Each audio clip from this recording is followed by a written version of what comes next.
Hoje nós vamos conversar aí o texto de João, capítulo 3, do 1 ao 21, não é?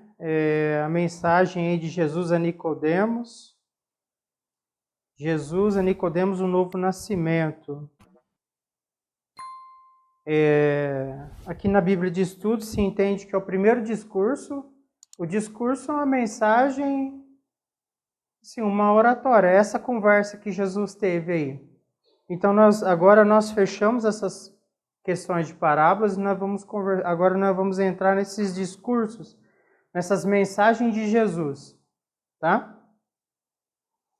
E o primeiro que a Bíblia aqui traz, essa Bíblia de Estudo, ela entende que o primeiro discurso é esse que Jesus tem com Nicodemos, essa conversa que Jesus tem com Nicodemos.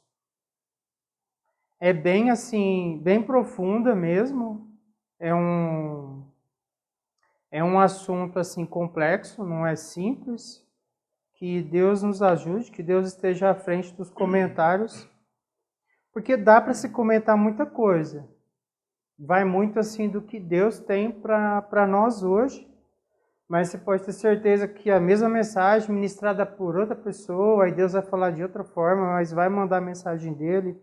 Enfim, eu vejo a palavra de Deus assim, sabe? Quando você quer trazer aquela mensagem de Deus, quando você está preocupado assim, qual que é a mensagem que o Senhor tem para a igreja hoje, aqui, agora? Né? Hoje, nesse momento aqui, nós estamos nos reunindo para ver o que o texto está dizendo e tentar extrair o máximo dele possível, mas com menos foco em uma resposta de oração e mais foco no entendimento realmente, sabe? Eu vejo muito culto na igreja, a mensagem é mais resposta de oração, resposta das indagações da alma, uma palavra que tem que impactar, que tem que quebrar aquele coração duro, tem que trazer aquela pessoa para Cristo. Aquele é o dia de Jesus resgatar ele, quebrar todos os parâmetros que ele tem contra a palavra e receber Jesus. Então, a palavra, em cada momento que ela é ministrada, em cada situação que ela é ministrada, ela tem, o Espírito Santo ele tem uma direção para abrir entendimento. Esse momento que nós temos aqui, a minha oração é que Deus venha dar base de entendimento. Porque a partir do momento que você tem base de entendimento, você consegue agora, com esse entendimento, o Espírito Santo tem bagagem para poder usar você para entregar uma mensagem para uma pessoa numa conversa ou numa ministração da palavra que você recebeu oportunidade. Certo? Então, assim, a minha oração é o entendimento, a base para que você possa entender esse texto e ele possa fluir de você naturalmente. Na hora que você estiver conversando com alguém, ele flua de você. Ele ecoa dentro de você e você vê a sua boca se enchendo de palavras e entregando uma mensagem para aquela pessoa e você vê o coração daquela pessoa se encher, você vê os olhos daquela pessoa se encher de lágrimas, porque aquela palavra não é sua. Você vê a sua boca se enchendo e falando, mas por quê? Porque você tem dentro de você esse entendimento ecoando e você se permite que isso flua de você. Sabe? Então eu vou ler o versículo, aí o irmão, aí volta para mim, o irmão, aí até a gente terminar a leitura, amém? Mas todos acompanhem, amém? Quando o outro irmão estiver lendo, todos acompanhem o texto, tá? E havia entre os fariseus um homem chamado Nicodemos, príncipe dos judeus. E havia entre os fariseus um homem chamado Nicodemos, príncipe dos judeus. Este foi ter de noite com Jesus e disse-lhe: Rabi, bem sabemos que és mestre vindo de Deus, Porque ninguém pode fazer estes sinais que tu fazes se Deus não for com ele.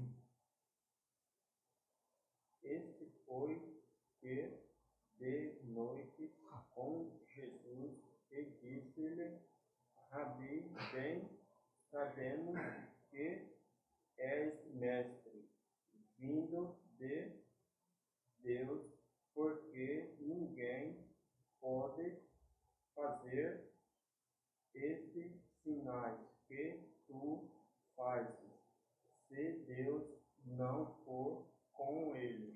Jesus respondeu e disse-lhe: na verdade, te digo que aquele que não nascer de novo não pode ver o reino de Deus. Jesus respondeu e disse: na verdade, te digo que aquele que não nascer de novo não pode ver o reino de Deus. Disse-lhe a Nicodemos: como pode um homem nascer sendo velho? Porventura pode tornar a entrar no ventre de sua mãe e nascer? Note que são duas perguntas seguidas. Então, sempre que se termina a pergunta, se dá uma ênfase, não é? Como pode um homem nascer sendo velho? Porventura pode tornar a entrar no ventre de sua mãe e nascer? Tá? Isso é interessante porque a língua portuguesa ela exige isso, porque a nossa língua é diferente, não é? Amém? Disse Nicodemo: como pode um homem nascer sendo velho? Porventura pode tornar a entrar no ventre de sua mãe e nascer? Jesus respondeu: na verdade, te digo que aquele que não nascer da água e do Espírito não pode entrar no reino de Deus. Jesus respondeu: na verdade, te digo que aquele que não nascer da água e do Espírito não pode entrar no reino de Deus. O que é nascido da carne é carne, e o que é nascido do Espírito é Espírito. O que é nascido da carne é carne, e o que é nascido do Espírito é Espírito. Espírito é Espírito. Amém? Não te maravilhes de te ter dito: necessário vos é nascer de novo. Não se maravilhe de ter dito: necessário vos é nascer de novo. O vento assopra onde quer e ouves a sua voz, mas não sabes de onde vem nem para onde vai. Assim é todo aquele que é nascido do Espírito. O vento assopra onde quer e onde a sua O vento assopra onde quer e ouves a sua voz. O vento assopra onde quer e ouve a sua voz, mas não sabeis Não sabes de onde vem. Não sabes de onde vem, nem para onde vai. Assim é todo aquele que é nascido do Espírito. Nicodemos respondeu e disse-lhe: como pode ser isso? Nicodemos respondeu e disse: como é, né? Vai, irmão José. Tá bom. Fique em paz. Verso 9. Nicodemos respondeu e disse: como pode ser isso? Como pode ser isso? Como pode ser isso? 10. Jesus respondeu e disse-lhe: tu és mestre de Israel e não sabes isto? respondeu e disse-lhe: Tu és mestre de Israel, e não sabeis isto? E não sabes isto? E não sabeis isto? Amém. Na verdade, te digo que nós dizemos o que sabemos e testificamos o que vimos, e não aceitais o nosso testemunho. Na verdade, te digo Que nós dizemos o que sabemos e testificamos o que vimos, e não aceitais o nosso testemunho. se vos falei de coisas terrestres e não crestes, como crereis se vos falar das celestiais?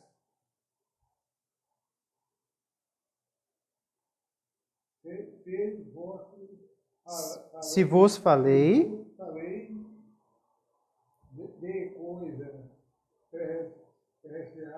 de coisas terrestres e não crestes,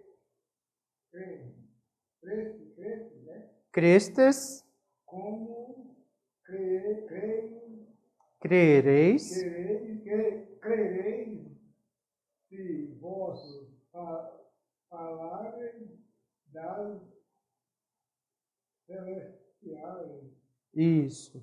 Ora, ninguém subiu ao céu senão o que desceu do céu, o Filho do Homem que está no céu. Ora, ninguém subiu ao céu, senão o que desceu do céu, o Filho do Homem que está no céu. E como Moisés levantou a serpente no deserto, assim importa que o Filho do Homem seja levantado. E como Moisés levantou a serpente no deserto, assim importa que o Filho do Homem seja levantado, Para que todo aquele que nele crê não pereça, mas tenha vida eterna. Para que todos aqueles que nele crê não pereçam, mas tenham a vida eterna. Porque Deus amou o mundo de tal maneira que deu seu Filho unigênito, para que todo aquele que nele crê não pereça, mas tenha vida eterna.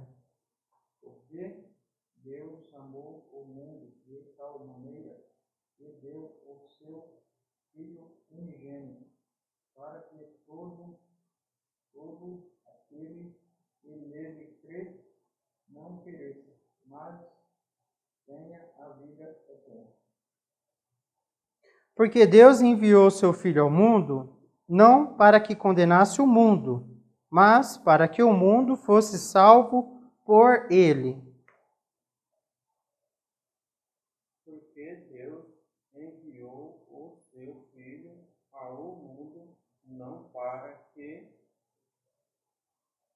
condenasse o mundo, mas para que o mundo fosse salvo por ele. Quem crê nele não é condenado, mas quem não crê já está condenado, porquanto não crê no nome do unigênito Filho de Deus.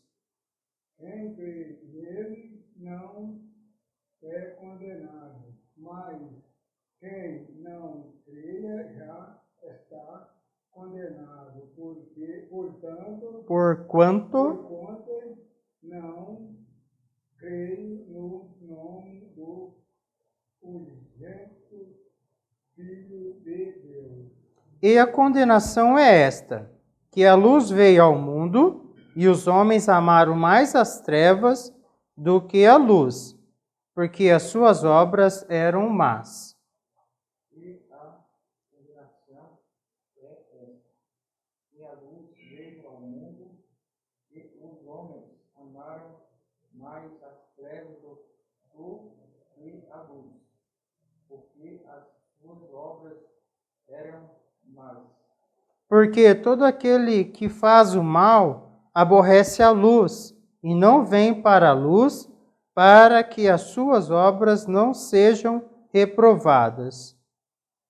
Porque todo aquele que faz o mal aborrece a luz e não vem para a luz, para que as suas obras não sejam reprovadas.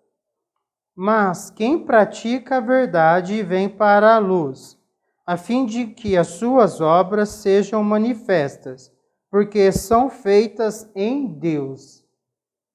Mas quem pratica a verdade vem para a luz, a fim de que as suas obras sejam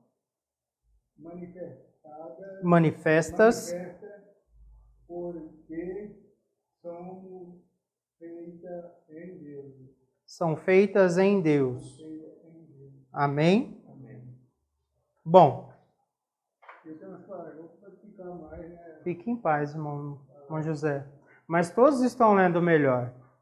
Para se ler melhor, você tem que ler em voz alta em casa. E de preferência, você coloca o celular para gravar a sua voz e depois você ouve o que você falou para ver se você conseguiu falar de forma que se entenda. Esse é um exercício de cada um. É uma evolução que cada um busca. Cada um busca. Tá certo? Hã? Entendeu? Mas é bom esse exercício porque amanhã os irmãos estão numa frente de célula e você já desenvolveu falar de forma que esteja claro, porque as pessoas muitas vezes não vão entender e não vão perguntar e não vai pedir para repetir. Normalmente, muito poucas pessoas tentam, perguntam e pedem para a pessoa repetir e faz uma análise junto. É muito difícil acontecer isso. É muito difícil. Então, você já tem que fechar essas brechas. Porque é que nem aquela parábola do semeador, né? O diabo está querendo que a pessoa não entenda bem, para que aquela semente da palavra fique na superfície, para que ele venha e tire. E então, palavra lançada hoje, ele vem e tira. Palavra lançada amanhã, vem e tira. Palavra lançada depois, vem e tira. A pessoa chega um dado momento que ela dá ouvido para o diabo e ele fala assim, larga a mão disso, você vai tanto tempo lá, não muda nada. Aí a pessoa vai embora. Por quê? Porque também é importante a forma como você semeia. É importante também a sua parte na semeadura. Não só jogar só a culpa para outro. Porque ele acabou de chegar. É uma terra dura. Dificilmente chega uma terra pronta para você.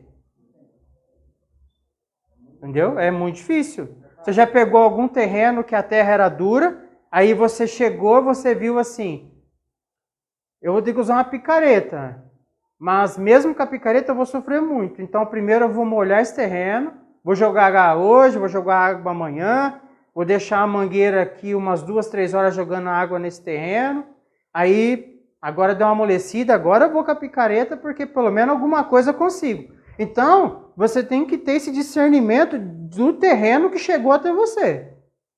E é isso, quem vai te dar é o Espírito. E não adianta você chegar com palavras de conhecimento humano, não adianta, você tem que chegar cheio da palavra de Deus. Por quê? Com a palavra de Deus ecoando dentro de você, você dá palavras que a pessoa é impactada, a pessoa não entende por que ela está sendo impactada. Entendeu? E ela sente paz naquele momento, ela tem prazer de ouvir. Mas por quê? Porque aquela palavra está saindo da boca daquela pessoa. Mas, na verdade, aquela palavra é do Espírito. Por isso que está acontecendo o poder de impacto na pessoa. Porque Paulo diz, eu não cheguei a vós com palavras de sabedoria humana, e sim com sinais, poder, com palavras, entendeu? Palavras com unção. Se você for debater filosofia, conhecimentos com alguém que entende muito isso, não adianta você ir conversar com essa pessoa esquece. Não vai acontecer o impacto nela, não vai se converter. Por quê? Você está usando palavras de conhecimento humana que ele sabe mais que você. Então você tem que chegar com a vergonha da cruz. Você tem que chegar com a palavra simples de Cristo. Deixando ecoar dentro de você as palavras de Deus, mas saindo as palavras que o Espírito Santo quer que saia. Porque ele sabe as palavras certas. Aí ele vai enredar a pessoa. Ele vai desarmar a pessoa. Porque a pessoa espera que você venha por esse caminho e você vai pelo outro. Aí você já desarma ela. Você deixa ela em dúvida. Entende? É a mesma coisa que o boxeador. Vamos supor, ele é destro. E ele acha que vai vir um destro para lutar com ele. Ele está acostumado com um destro. E vê um canhoto. Efeito surpresa. Agora ele vai ter que se preocupar com um braço que ele não se preocupava antes. Então, quer dizer, quando você se permite ser usado pelo Espírito, ele dá um caminho que quebra o outro. Porque ele estava todo engatilhado e preparado para te combater, mas você vem, pelo Espírito, você vem num caminho diferente, aí quebra ele. Você entra numa porta que ele não estava preparado, não estava engatilhado para dar resposta. Ele não estava armado para isso. Ele não estava praticado para isso. Eu até estudo algumas coisas teóricas, mas eu não gosto de me apoiar nelas. Eu não gosto de me apoiar em cientista que dá base bíblica. Para mim, não gosto. Por quê? Porque vai ter coisa que não vai ter base, vai ter coisa na Bíblia que cientista nenhum vai me dar base. Eu não posso ensinar a Bíblia assim. Não posso ensinar a Bíblia, falar da Bíblia baseado em arqueologia descoberta. Por quê? Vai ter texto bíblico que não tem arqueologia descoberta que me dá base. Então eu não gosto de expor Bíblia buscando base, colunas de meios humanos. Por quê? Porque vai chegar um texto que eu não vou ter essa base. Então, eu quero chegar com a presença do Espírito. Porque ele desarma, ele quebra as correntes, ele, entendeu? Derruba o escudo que a pessoa preparou. Porque a palavra em si, ela tem que ter poder, a palavra em si. A palavra em si, lida, ela já tem que ter poder. Por isso que tem que se ler a palavra com respeito. Se ler a palavra de forma clara, sem pressa, para que ela já quebre os aguilhões. Porque ela tem que ter poder. Não a minha filosofia, não os meus conhecimentos históricos, não meus conhecimentos arqueológicos, não meus conhecimentos científicos. Isso, você não ganha ninguém com essa conversa. Eu duvido.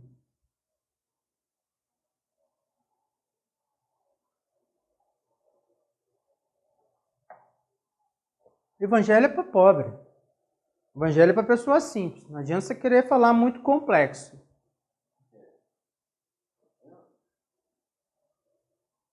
Não adianta você querer falar muito complexo, porque a grande massa do evangelho são pessoas simples.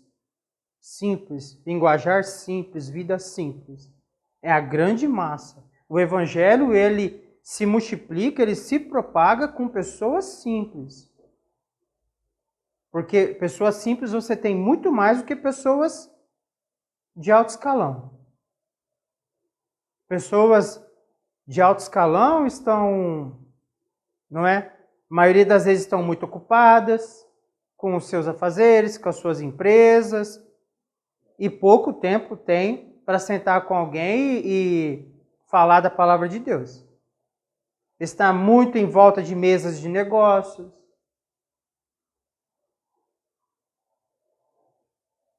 Normalmente são pessoas simples que levam o evangelho e propagam o evangelho. Certo? Isso é uma realidade da igreja, da história da igreja. Você pode pegar nisso. É o pobre que multiplica, ele quem...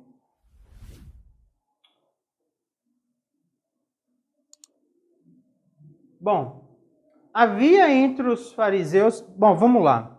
Essa questão de divisão de capítulo e versículo, ela acaba deixando a gente um pouco desarmado. Porque nós já caímos direto nessa conversa aqui, porém, existe um começo antes de chegar nisso aqui. Então, não podemos ficar muito presos nas divisões da Bíblia. Porque no capítulo 2, que é antes, aqui nós estamos no capítulo 3, já a partir do versículo 1. No capítulo 2, no final do capítulo 2, a partir do verso do 23 ao 25, vai dizer assim, ó, enquanto estava em Jerusalém, na festa da Páscoa, está se referindo a Jesus. Enquanto estava em Jerusalém, na festa da Páscoa, muitos viram os sinais miraculosos que ele, Jesus, estava realizando e creram em seu nome. Mas Jesus não se confiava a eles, pois conhecia todos. Não precisava que ninguém lhe desse testemunho a respeito do homem, pois ele bem sabia o que havia no homem.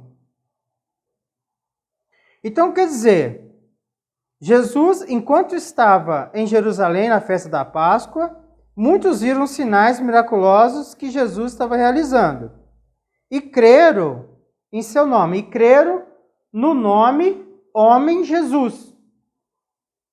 Creram nesse homem Jesus. Por quê? Porque ele faz muitos milagres e tem uma palavra poderosa. Mas existiram outras pessoas, outros profetas poderosos também. Então, se crê nesse Jesus, se crê nesse nome Jesus, mas como um grande homem levantado por Deus. Não como Messias, como que ele queria que reconhecessem ele. Ele precisava ser reconhecido como o Messias esperado. Porque a salvação do Antigo Testamento e tudo o que acontece no Antigo Testamento de ofertas e sacrifícios, ela é um tipo do Cristo, do Redentor, do Remidor que viria. Então, todo o sacrifício que era feito, tudo que estava acontecendo era um tipo da pessoa do Cristo, do Messias, do ungido de Deus que viria para redimir o povo de Deus, libertar o povo do pecado. Porque até então o pecado era coberto com sangue. Mas tudo isso era uma figura da pessoa do Messias, do Cristo que viria. Então a salvação no Antigo Testamento acontece com esse testemunho, não é? De ofertas, de sacrifícios, porém com essa visão do Cristo que viria. E nós temos a nossa fé no Cristo que veio. Tanto é que nós temos antes de Cristo e depois de Cristo. E os estudiosos lutam para que isso caia por terra. Porque não aceitam essa divisão no tempo, antes e depois de Cristo. Não aceitam essa divisão. Porque essa questão de adorar um Deus foi uma questão que foi até um pouco antes da Idade Moderna. Então, sempre dali para trás, sempre foi necessário ter um Deus.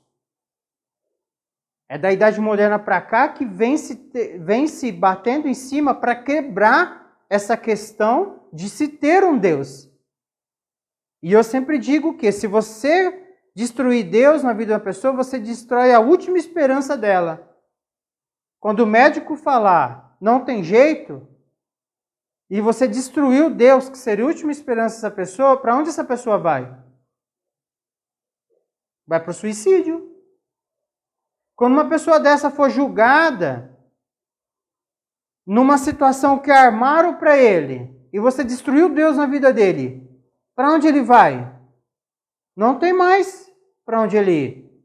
Porque você matou o único recurso que ele poderia ter, que seria um milagre. que acontece através de um Deus vivo e verdadeiro.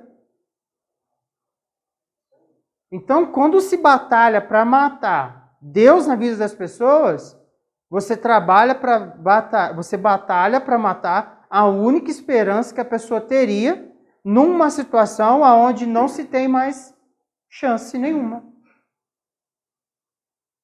O que leva uma pessoa a lutar contra um câncer até o final?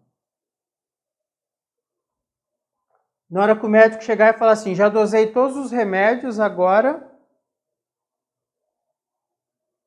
Se ele falar assim, agora não tem mais jeito, automaticamente ele diz para a pessoa assim, ó, você está fadada à morte. O que a pessoa vai querer fazer? Vai querer continuar a vida? Porque se você matou Deus na vida dela, não tem mais esperança para ela acreditar. Porque, tipo assim, você matou Deus, a única esperança dela seria os médicos e os remédios. E a ciência. Se a ciência, os médicos, os remédios falou, eu não tenho mais nada para você, o que a pessoa vai querer fazer? Não tem mais esperança. Então, tiro minha vida. Então, quando você mata Deus, você está matando a última esperança de uma pessoa. Falando ali, ó, se a pessoa lá no hospital, a pessoa soubesse, ela está sendo mais jeito, a pergunta que ela falou, não é?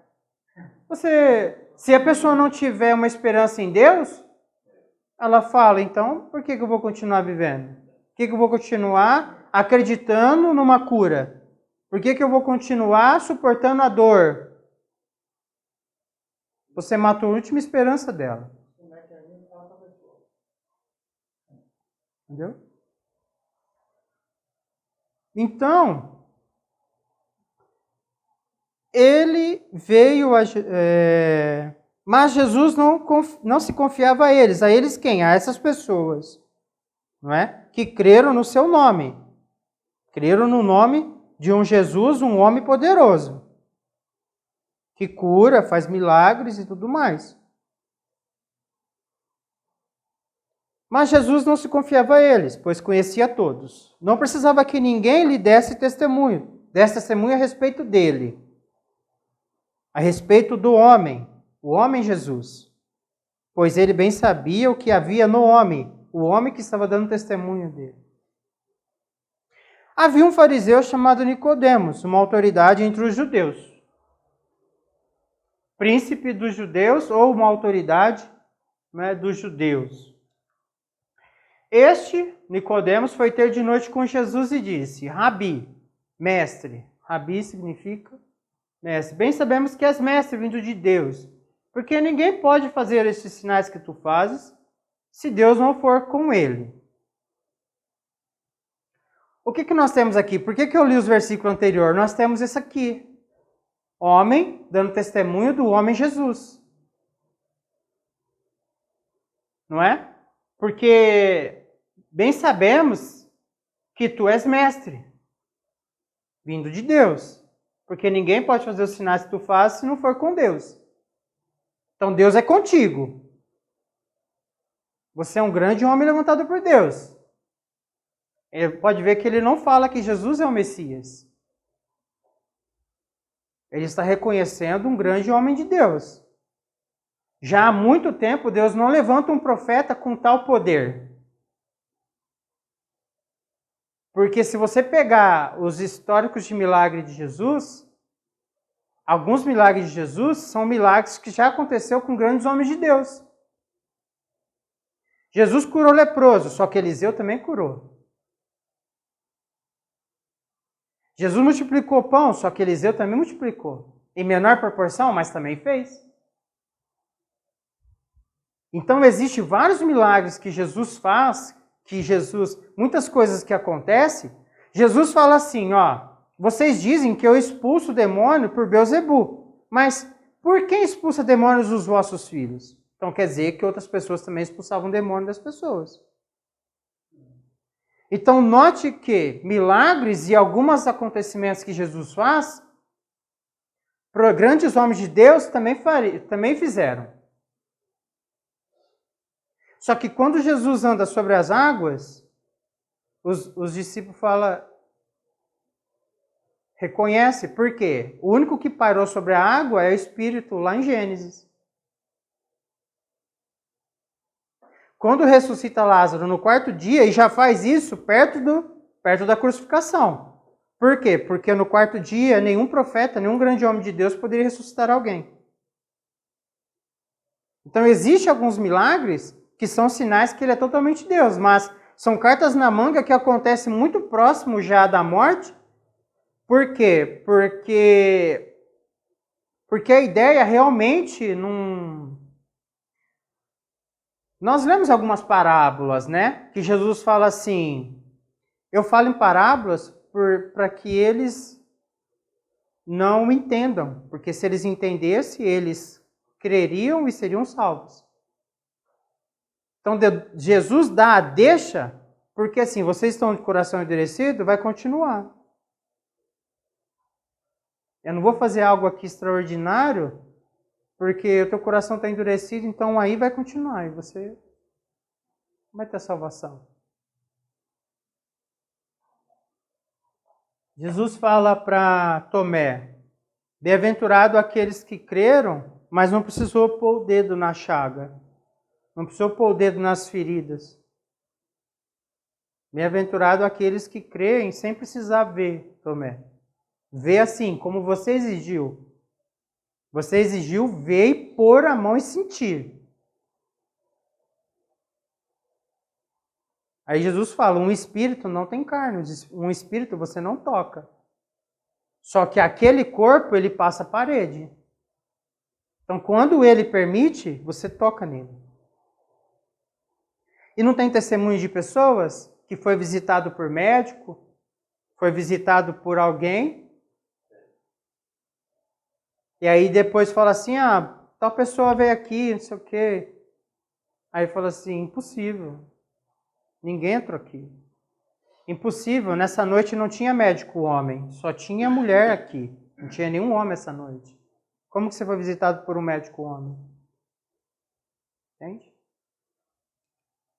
Bom, Nicodemos mencionado somente no Evangelho de João. Nicodemos era fariseu e membro do concílio de líderes dos judaicos.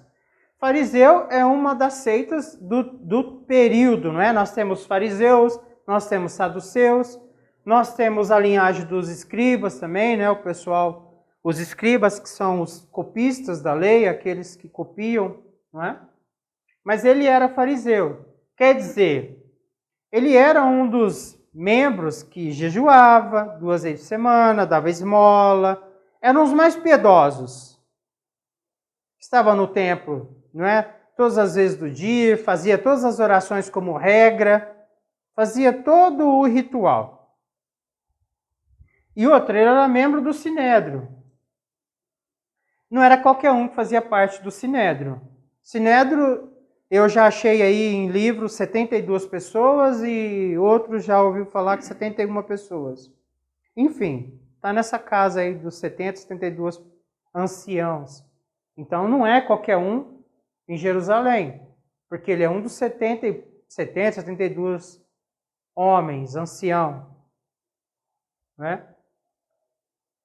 Sinédrio, né? Significado da palavra é assentados no conselho. Sinédrio é a forma hebraico-aramaica da palavra grega sinedrion, traduzida conselho. Era este o nome do Supremo Tribunal dos Judeus em Jerusalém, nos tempos do Novo Testamento. Né? Os deveres do Sinédrio eram bastante amplos, como tomar disposições acerca da religião, prática, cuidar do templo, investigar os direitos dos mestres religiosos e entrar em relação com os estados estrangeiros. Isso aqui depende muito, não é, da governança ali. Os romanos tiraram ao Sinédrio o poder de vida e de morte pelo ano 20 depois de Cristo aproximadamente. Então quer dizer que antes disso aqui eles julgavam, também determinava a morte de pessoas. Note que isso foi tirado deles 20 depois de Cristo. Cristo vai morrer por volta dos 33 depois de Cristo, não é? Tanto é que eles levam Jesus para Pilatos. Porque esse direito foi tirado deles. Então Jesus respondeu e disse: na verdade, eu te digo que aquele que não nascer de novo não pode ver o reino de Deus. Disse-lhe Nicodemos: como pode um homem nascer sendo velho? Porventura pode tornar a entrar no ventre de sua mãe e nascer? Note o que é uma pessoa que tem muito conhecimento. Não é? Eu acredito que ele é um homem que tem muito conhecimento por período. Então, quando a pessoa tem muito conhecimento de ciências e tudo mais, ele fica assim, como pode, não é? É possível isso? Porque já se viu tanta coisa. Vamos supor um cientista. Um cientista está há muitos anos-luz de nós, de coisas que ele já viu. Então, se você falar algo que ele não viu, ele acredita no possível. Pessoas que têm muito estudo, que já viu muita coisa que a história dizia que não era possível e foi possível, ele fala, será possível isso? Pessoas que têm muito estudo, que passa sempre buscando quebrar o impossível, descobrir o que não é possível, então ele está sempre aberto para o impossível, não é? Como pode um homem nascer sendo velho? Porventura pode tornar a entrar no ventre de sua mãe e nascer? Se somos espíritos, temos uma alma e habitamos em um corpo. Guarda isso aqui, daqui a pouco eu vou puxar isso tudo aqui. Não é? Verso 5. Jesus respondeu, na verdade te digo, que aquele que não nasce da água e do Espírito não pode entrar no reino de Deus. O que é nascido da carne é carne, o que é nascido do Espírito é Espírito. Não te maravilhes de ter dito, necessário vos é nascer de novo. Nascer novamente, né? Ser regenerado, ser gerado novamente.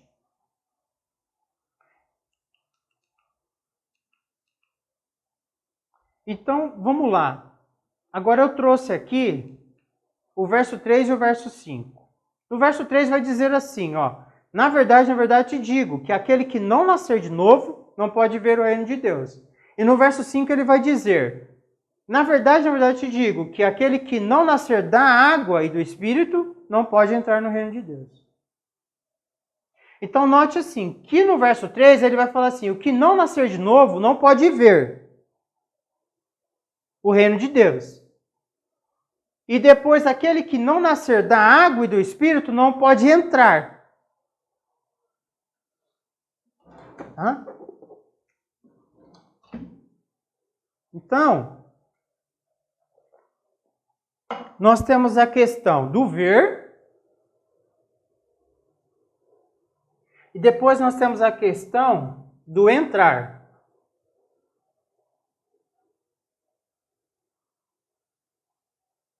Tá certo? O que não nascer de novo, não pode ver.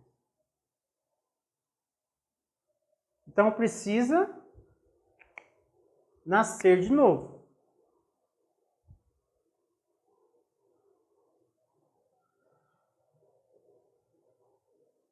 Nascer de novo para ver. E depois precisa nascer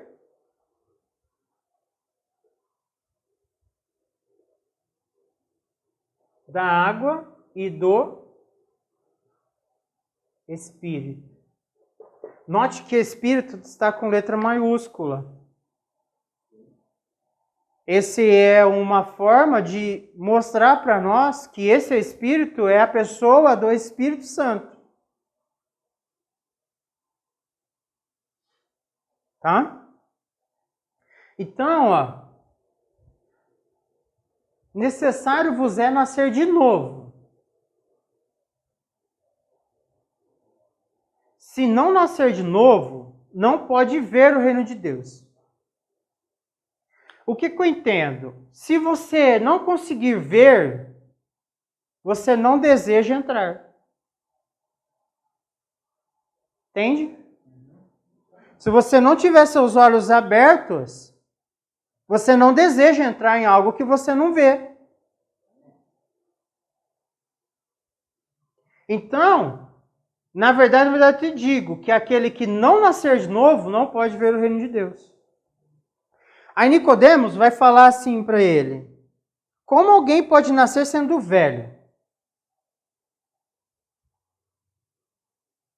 é claro que não pode entrar pela segunda vez no ventre de sua mãe e renascer.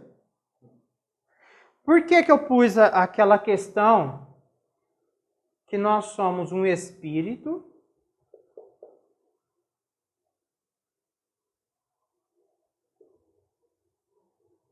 habitamos em um corpo, somos um espírito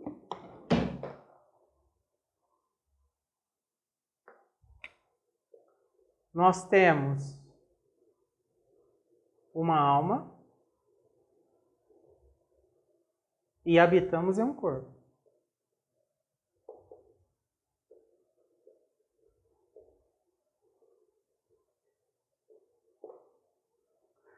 Nascer de novo.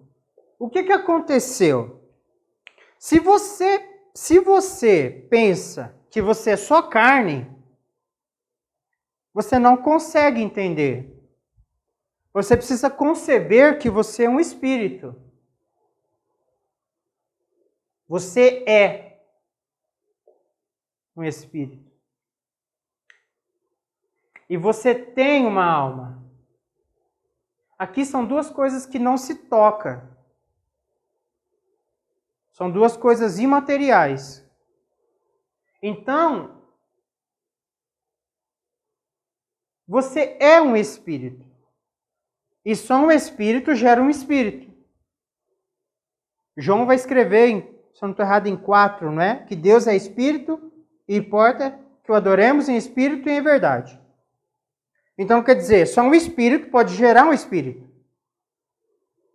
Então, quando Jesus fala assim, é necessário nascer de novo, o que Deus falou para Adão? Se tu comeres, certamente morrerás. Ele comeu, deitou na sepultura na hora? Que nem se tivesse comido um veneno? Não. Entendeu?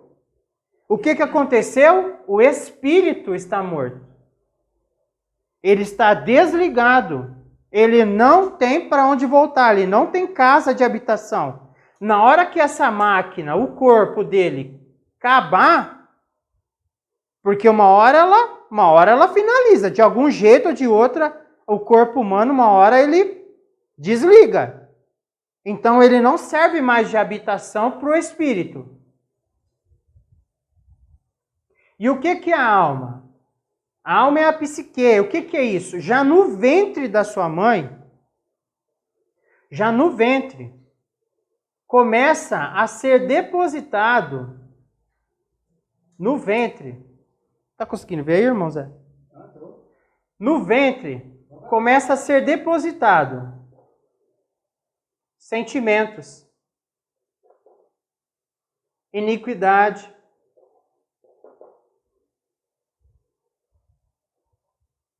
então o espírito, ele não armazena isso aqui, ó. Quem deseja viver está na alma. A alma, ela cobiça. A alma quer adquirir. A alma quer ser desejada. A alma quer ser idolatrada. A alma quer ser vista, quer ser adorada. A alma tem necessidade de alimento, de vestir, de carro, de casa. É na questão da alma que é depositado a iniquidade dos pais. O pai e a mãe, as suas iniquidades são derramadas no filho. E aonde que vai ser derramado? Na alma. Então, como nascer de novo? Se você pensa que você é carne, você não entende isso. Você tem que conceber que você é espírito. A partir do momento que você concebe que você é espírito, você entende que o seu espírito, ele foi gerado, porém ele está desligado por conta da iniquidade, por conta do pecado de Adão. Você pode ver que uma criança, ela nasce, mas na hora que ela começa a falar, a andar, logo ela já começa a mentir, logo ela já começa a arquitetar. E quem ensinou? Herança. A herança do pecado de Adão. Porque ele quebrou essa ligação de nascer. Ele quebrou essa ligação do espírito, do que você é. Já nascer ligado, ele quebrou lá atrás isso. Porque ele é origem.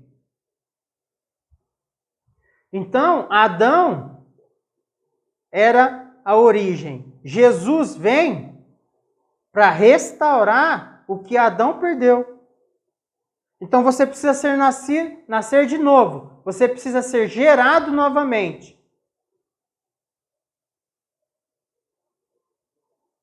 Então, para você ser gerado novamente, você precisa agora, não é? Ser gerado por aquele que está ligado. Você tem que esquecer a questão carne, você tem que ir para a questão espírito. Você é espírito. Jesus é espírito. É Deus. Então você precisa ser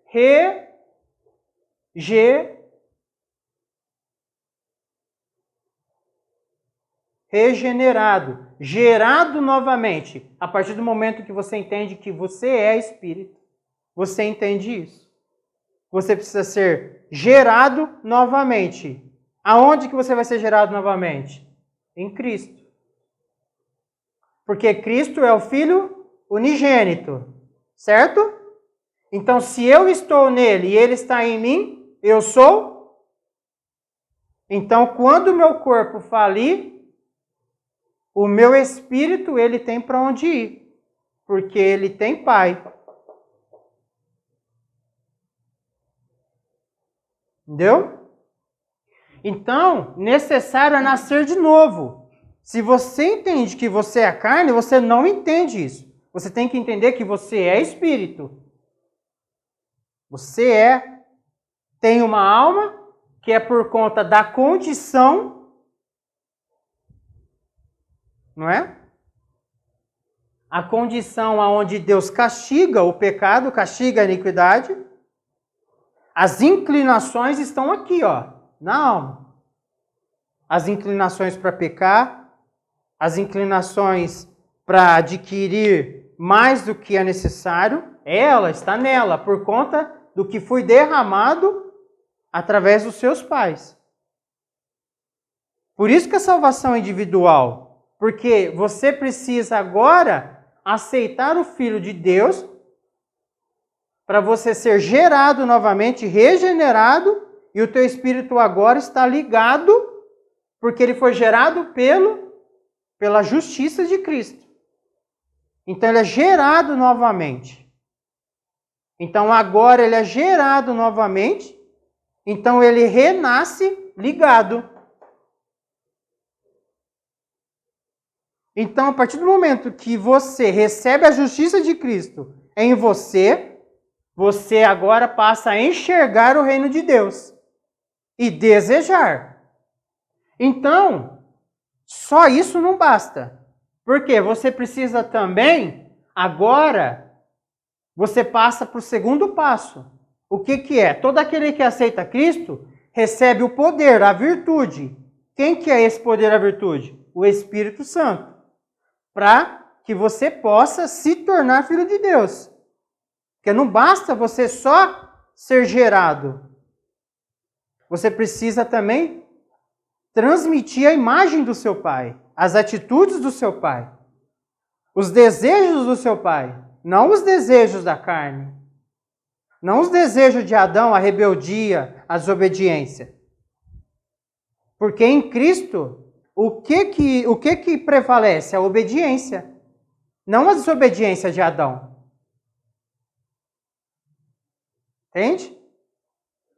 Então agora, para você entrar, você precisa nascer da água e do Espírito. Não é só da água e também não é só do Espírito. Essa água, tem algumas pessoas, essa água em alguns textos da Bíblia tem conotação palavra, a palavra.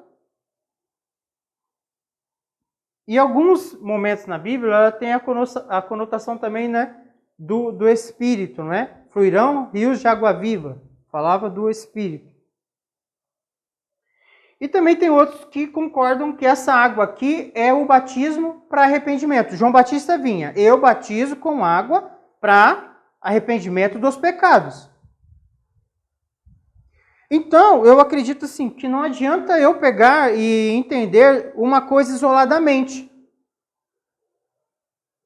Porque a partir do momento, isso é experiência de cristão. A partir do momento que você aceita Cristo, a Bíblia começa a ter sentido.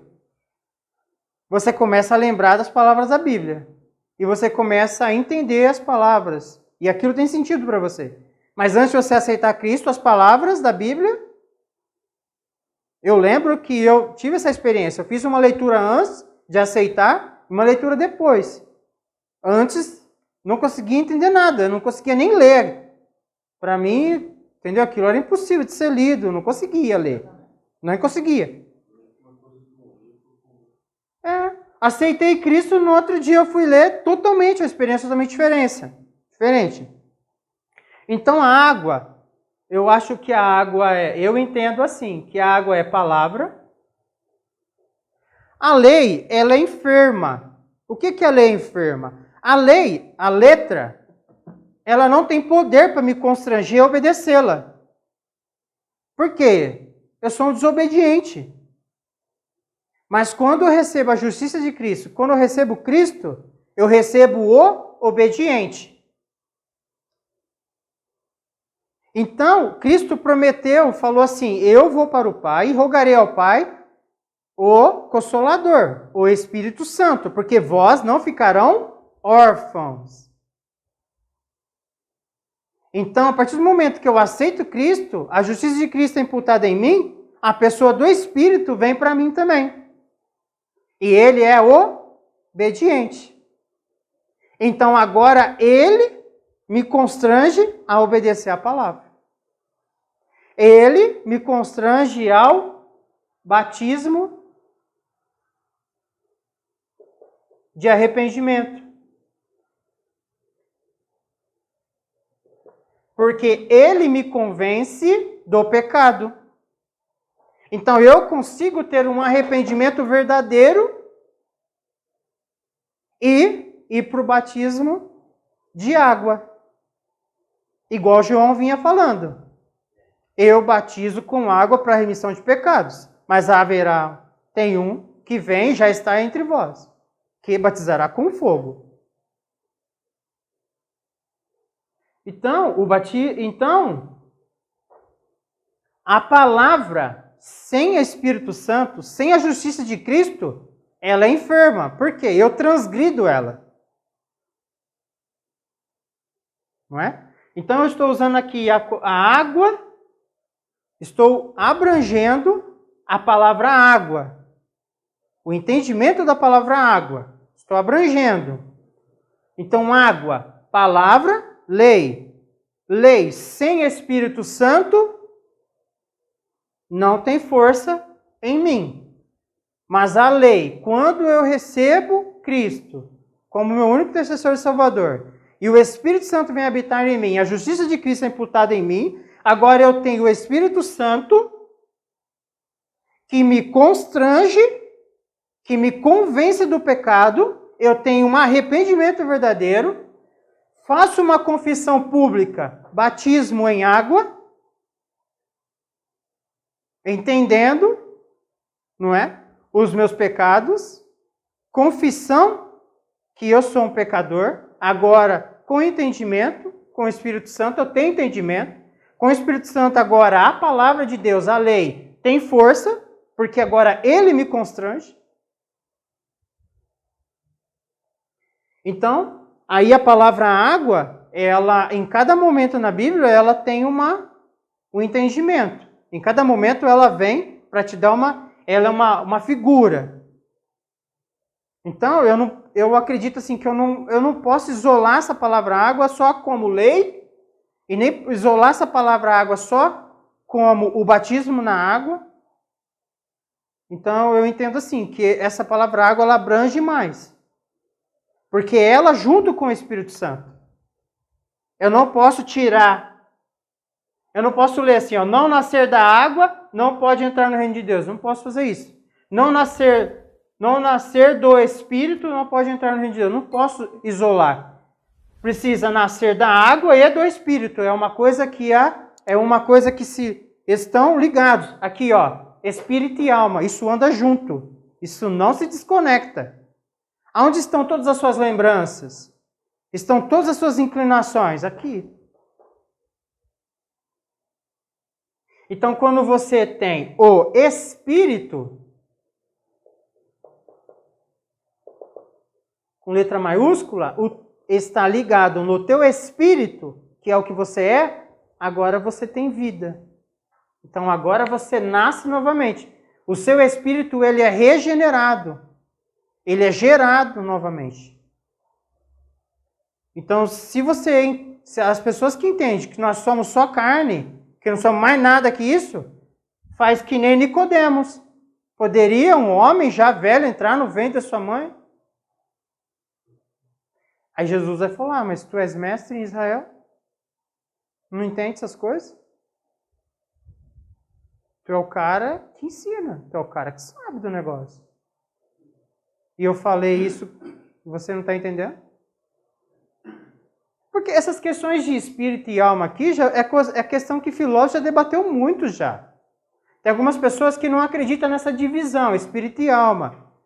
Eu não consigo acreditar, né, eu não consigo acreditar que espírito e alma eu posso juntar só em alma ou só em espírito. Eu não consigo entender isso. Eu acredito nessa tricotomia, que é espírito, alma e corpo, chama tricotomia. Porque nós temos um Deus triuno. Deus Filho, Deus Espírito Santo, que é um. Então, por que eu não posso ser semelhante? 3 em 3 também. Eu sou um, porém eu sou 3 ao mesmo tempo. Eu sou o Espírito soprado por Deus, a alma, que são o que foi derramado dos meus pais.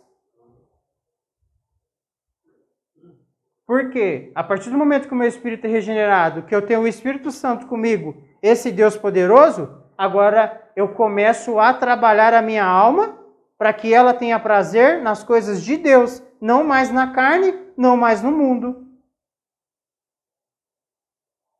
Então, quando o meu espírito cresce e fica forte, ele constrange a minha alma e a minha alma começa a ter prazer nas coisas de Deus, não mais agora na carne, não mais agora no mundo. Entende? Então, eu passo a ser uma nova pessoa, porém você continua vendo a mesma. Só que, a partir do momento que você começa a me ver falar diferente, começa a me ver pedindo perdão, começa a me ver constrangendo a não falar palavrão, me constrangendo a não beber mais, me constrangendo a não me prostituir mais. Aí você começa a ver que eu sou uma outra pessoa, mas ainda continua a mesma estrutura física. Você continua vendo a mesma estrutura física. Quantas pessoas já não dão testemunho de falar assim, você tem um brilho, você tem um negócio diferente. Tem algumas pessoas que ficam até mais bonitas depois que aceitam Cristo. Nem parece tão velha mais. Parece que teve um envelhecimento menor do que era antes de aceitar. Então, você é gerado novamente, você nasce de novo. Só que se você acha que você é só uma carne, você não entende isso, nascer de novo. E fala o que Nicodemos falou. Era possível um homem entrar de novo no ventre da mãe? Por quê? Porque não tem convicção que você é espírito. E espírito é gerado por um espírito. E todo espírito é para a eternidade. Porque ele não é carne. Ele não está condicionado a envelhecer e morrer. Porque ele é uma outra coisa. Difícil para o homem explicar o que é. Simplesmente algo que não se toca. Qual que é a diferença de um corpo morto e um corpo vivo. Você pode ver a pessoa no caixão. É diferente da pessoa antes era viva. Apaga, brilho, fica estranho aquilo. É totalmente diferente. Automaticamente você vê aquilo e você não vê mais a pessoa. Você vê aonde a pessoa habitou, mas você não vê mais a pessoa. Você vê um corpo que foi habitado, mas você não vê mais a pessoa. Aquilo fica diferente, parece até estranho. Parece até que você não conhece. Fica estranho, fica diferente. Um corpo sem espírito, ele estranho. Ele fica estranho. Fica apagado.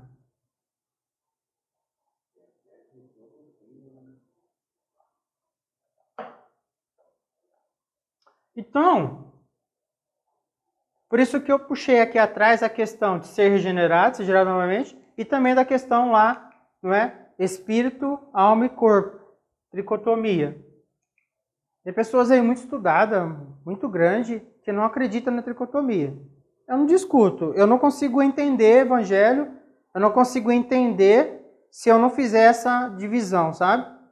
Eu não consigo, minha mente não consegue assimilar. Se a dele consegue, amém. Eu acho que fica mais complexo entender dicotomia, quando eu pego alma e espírito junto e corpo, habitando em um corpo. Eu acho mais difícil entender. Porque dessa forma eu passo a entender que Deus fala, eu visitarei a iniquidade dos pais nos filhos até a terceira e quarta geração.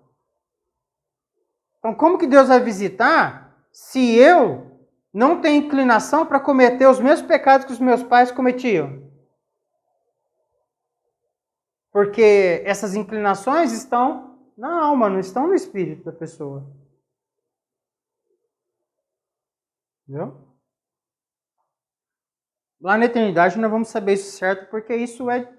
O homem não consegue pôr isso no microscópio e não consegue fazer um exame, igual faz um exame de sangue, para entender. É só pela fé mesmo, essas observações, porque fique um pouco mais...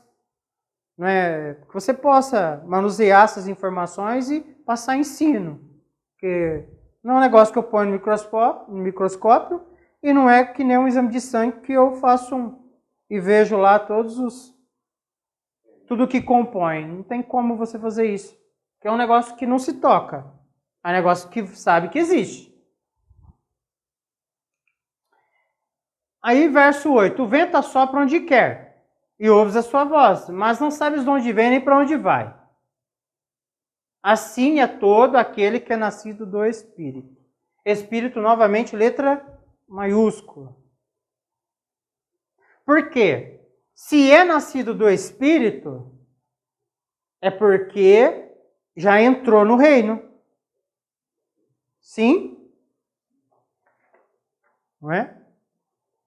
Como pode, o que na verdade, aquele que não nascer da água e do Espírito não pode entrar no reino. Então quer dizer, se é nascido do Espírito, porque já entrou no reino. Agora ele faz parte do reino de Deus. O vento assopra onde quer e ouves a sua voz, mas não sabes de onde vem e para onde vai. Assim é todo aquele que é nascido do Espírito. Eu vejo aqui agora que o Espírito tem controle.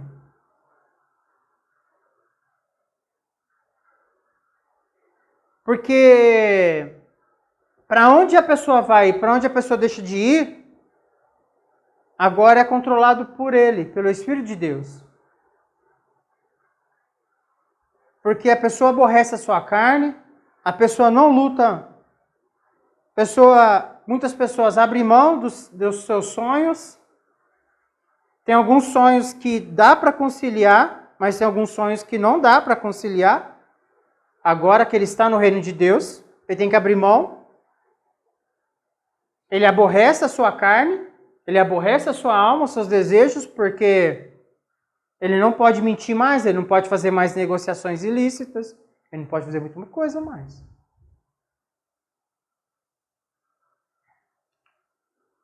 Nicodemos respondeu disso. Como pode ser isso?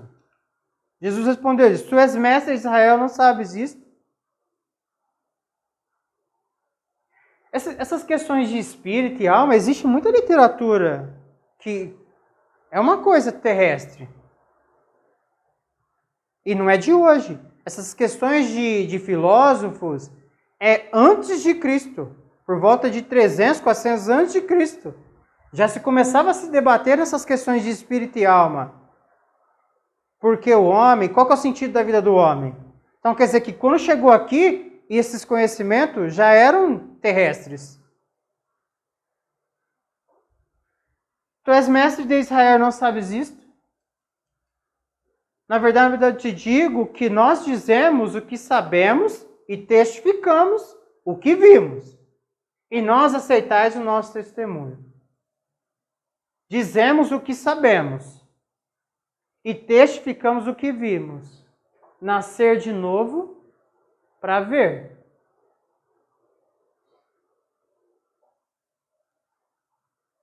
Se vos falei de coisas terrestres e não creis, como crereis se vos falar das celestiais?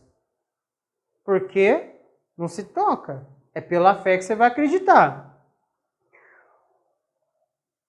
Não é? Então, por isso que ele falou.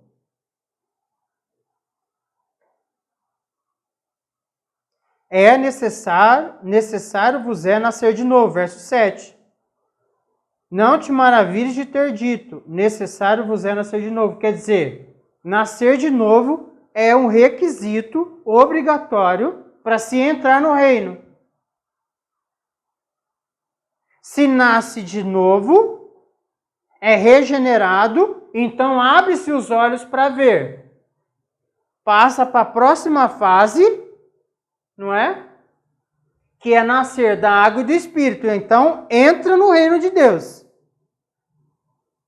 Então, nascer de novo é uma obrigação. Não se entra se não nascer. Não se está no reino de Deus se não nascer de novo. Ora, ninguém subiu ao céu, senão o que desceu do céu, o Filho do homem que está no céu.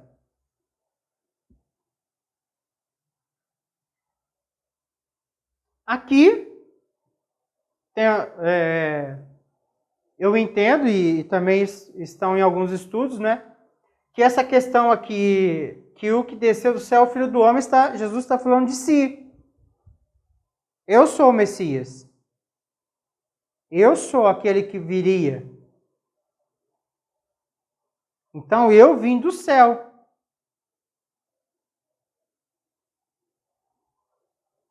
Jesus tem uma carne igual a nossa, porque a carne dele é gerada no ventre de uma mulher.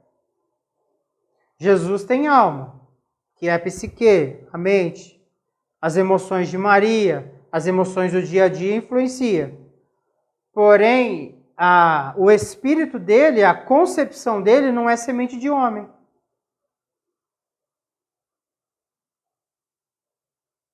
Maria não fica grávida através da semente de homem. A sombra do Altíssimo te cobrirá e você conceberá. Quer dizer, você agora vai conceber um corpo. E agora Deus sopra o Espírito, que é Cristo. Ele vem habitar nesse corpo.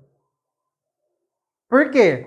Porque se ele não tem a mesma carne que nós, ele não é o parente próximo remidor, resgatador. Lembra da última aula do livro de Ruth?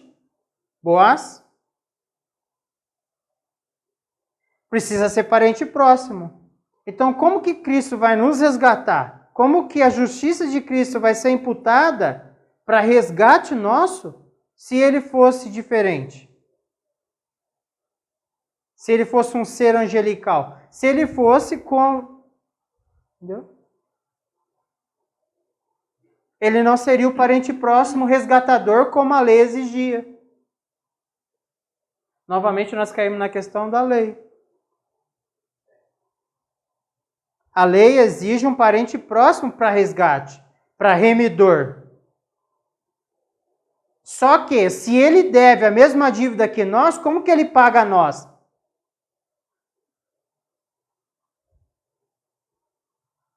Por isso que ele não é semente de homem. o corpo nosso foi concebido através da semente do nosso pai.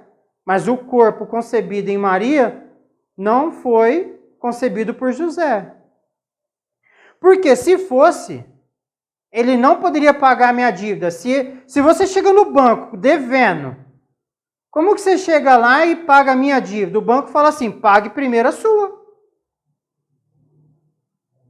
Não é? Entendeu? Então, quer dizer, o testemunho que os textos bíblicos falam a verdade, que Jesus é vivo, são através de sinais. Precisa ser um milagre? Precisa ser algo maravilhoso? O próprio constrangimento que eu tenho após eu aceitar Jesus, a tristeza que eu fico quando peca, isso já é sinal suficiente para saber que tudo o que diz sobre ele e que ele é vivo, ressuscitado, filho de Deus, enfim, tudo que diz é verdadeiro, já basta. Já basta. Porque antes eu cometia o pecado. E agora o mesmo pecado eu choro, me entristeço, por quê? Porque ele é vivo. Porque se o nome dele fosse morto, não teria poder. Se ele fosse morto, não teria. Tudo o que está escrito não aconteceria. Tudo o que está escrito não me constrangeria. Sim? Não é?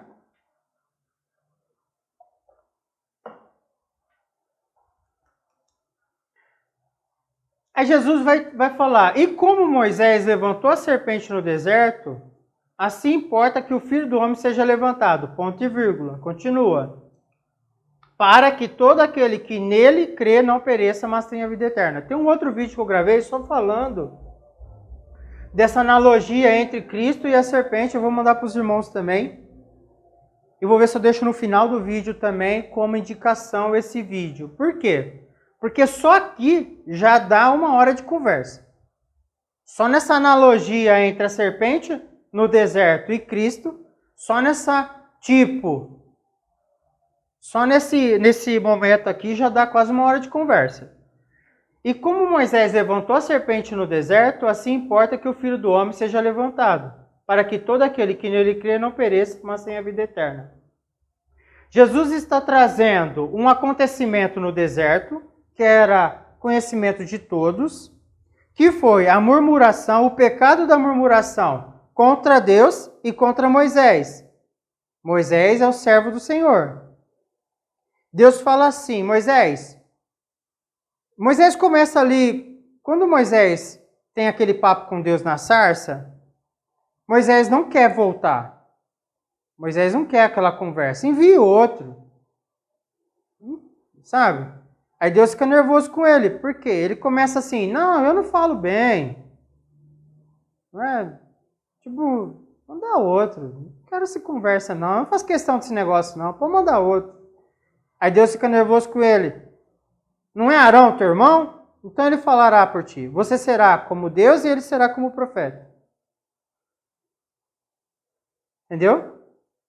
Tipo assim, eu falo contigo, você representa Deus, e ele representa então o profeta, então ele fale. Já que você está dando tanta desculpa, eu vou fechar todas as brechas da desculpa, Moisés. Não tem desculpa.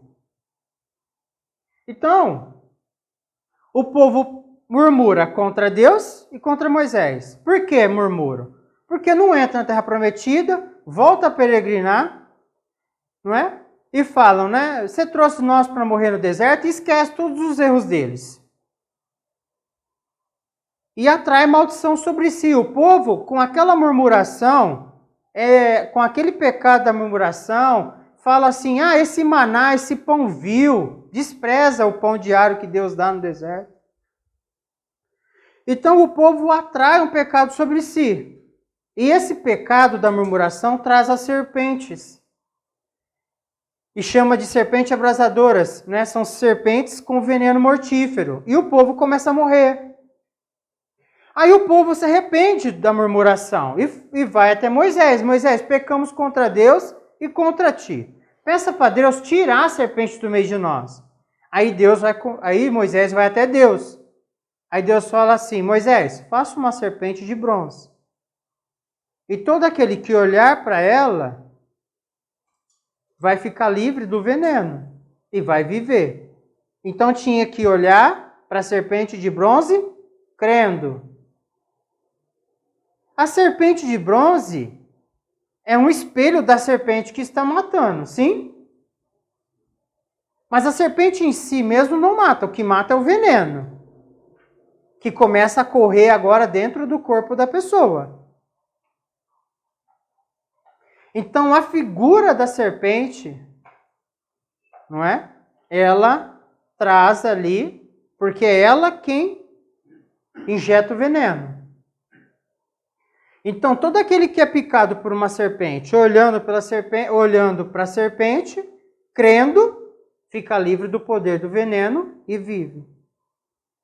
Então todo aquele que tem o pecado dentro dele, olhando o pecado crucificado, fica livre do poder do pecado de morte. Certo?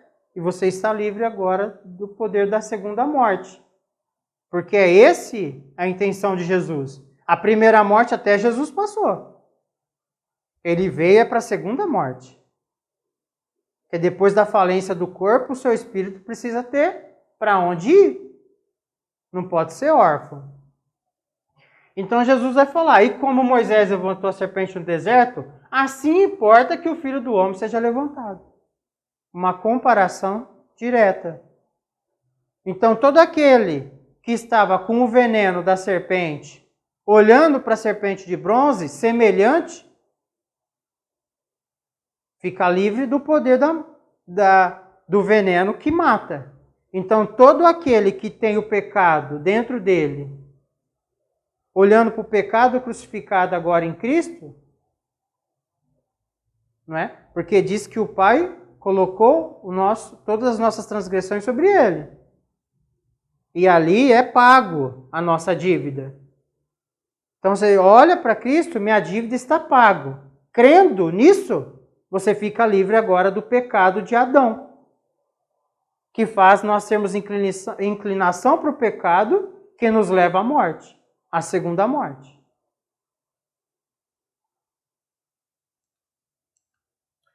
Porque Deus amou o mundo de tal maneira que deu o seu Filho, enviou o seu Filho, o único Filho, para que todo aquele que nele crê não pereça, mas tenha vida eterna.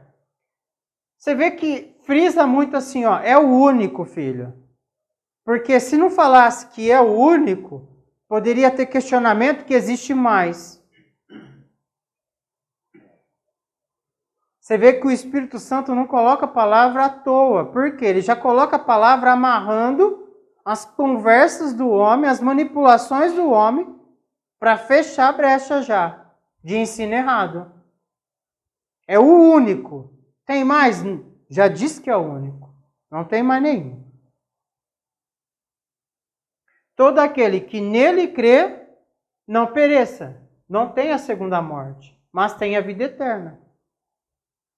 Não tenha a morte eterna, mas tenha a vida eterna. Entendeu? Porque Deus enviou seu Filho ao mundo não para que condenasse o mundo, mas para que o mundo fosse salvo por ele, como se fosse uma ponte. Você tem um abismo. O seu espírito está desligado. Então existe um abismo. Então, por ele, como se fosse uma ponte, por ele você passa para o outro lado. Porque chega num dado momento da caminhada, se o seu espírito está desligado, existe um abismo. Então, por ele, você atravessa para o outro lado agora, que é a vida eterna. Então, Jesus não veio para condenar nesse momento, não é? Ele é o sacrifício, o sacrifício que vai justificar. Quem crê nele não é condenado. Lembra da serpente? Lembra que ele falou? Assim convém, como a serpente foi levantada, convém que eu seja levantado também. Olhando Então, quem crê nele não é condenado, mas quem não crê já está condenado. Por que já está condenado? Porque já nasce em pecado. Já nasce fadado à segunda morte. Já nasce desligado. Porque tu não é um amontoado de carne, filho. Tu é espírito, tu és eterno. Ou você religa, ou você vai desligado.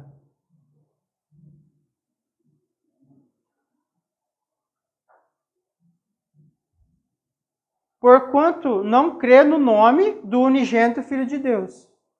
Mas não crê no nome, mas precisa crer no nome, mas não crê no nome do profeta Jesus, do poderoso Jesus, mas sim como filho, como seu resgatador, como seu remidor.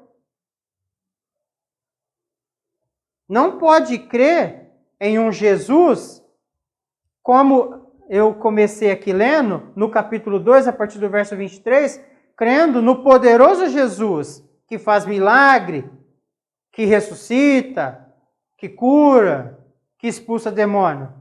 Mas crê como unigênito, como Filho de Deus. Como seu resgatador, aquele que vem e paga a sua dívida. Porque tem muita gente que crê em Jesus, mas você não vê mudança de comportamento.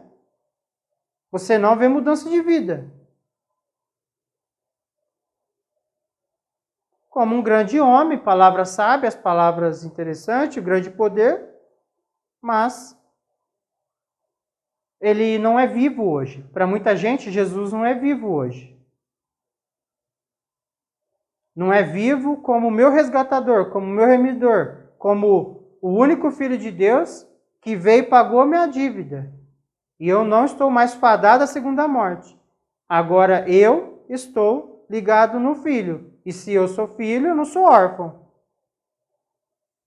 Então eu renasci, eu fui regenerado. Na visão que eu sou um espírito. Porque se você não tiver essa visão, não dá entendimento. Não é? Amontoado de carne não resolve nada. E a condenação é esta: que a luz veio ao mundo, e os homens amaram mais as trevas do que a luz, porque as suas obras eram más. Então o homem em trevas, as obras dele são má. É má. Por quê? Má diante da luz. Jesus é a luz no fim do túnel. Jesus é o que vai abrir os olhos. Vai te permitir ver. Porque uma pessoa que não vê, vive em trevas. Porque trevas é a ausência total de luz. Trevas não é quando você levanta e a lua está cheia e as janelas dão uma clareada, ou você consegue ver. Trevas é a ausência total. É alguém que está com seus olhos com escamas. Seus olhos não veem. Nem vulto, nem nada. Trevas. Não é escuridão. Trevas. Trevas é a ausência total de luz. Tanto é que ele vai usar a palavra luz para entrar em contraste. Então os homens amaram as trevas. Por quê? Porque suas obras são más. Eles querem praticar a maldade. Eles querem viver na maldade. Eles querem viver nos desejos da sua carne. No prazer do seu pecado. Eles não querem se desligar disso. Porque todo aquele que faz o mal aborrece a luz. E não vem para a luz, para que as suas obras não sejam reprovadas. Rebelde.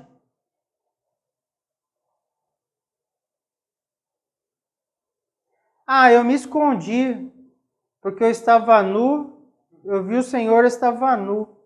Mas quem te falou que você está nu? Se escondeu, não foi? A rebeldia que ele deu para nós, Adão. E dá para todo aquele que nasce. Porque o pecado, ele é espiritual, ele não é carnal. O pecado, ele tá aqui, ó, no que não se toca.